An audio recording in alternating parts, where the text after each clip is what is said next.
Hello dyan. Medyo matagal akong hindi nakapag-vlog. Marami nangyari. Nagbakasyon kami sa Pilipinas and it was fun. It was like 45 days na nag-off ako sa aking work. And ngayon, nakapag-refresh ako. Nag-start na ako ulit mag-work ngayong August 1. Nung nasa Pilipinas kami, aside from going to some places, inasikaso ko rin yung investment namin. Bumili kami ng house and lot na meron ng umuupa. Actually, isa siyang house and lot na hindi naman ganun kaganda.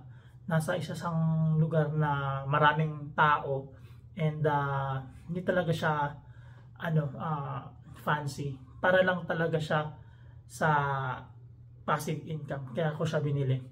And meron nang nangungupahan doon. 15 years na siyang umuupa. Nabili ko yung lupa ng 2 million.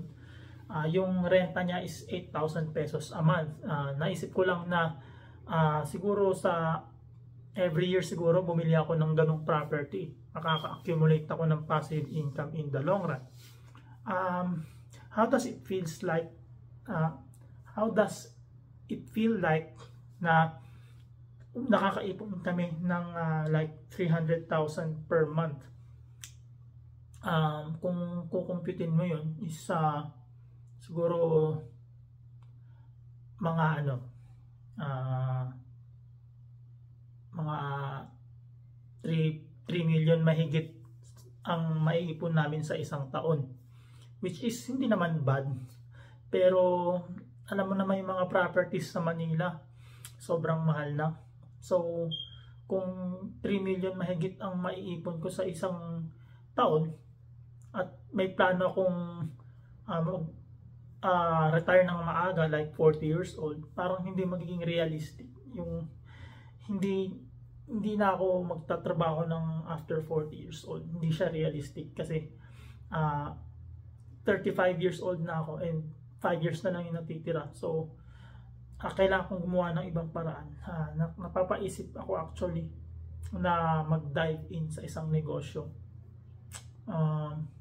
Alam ko yun yung mabilis na way and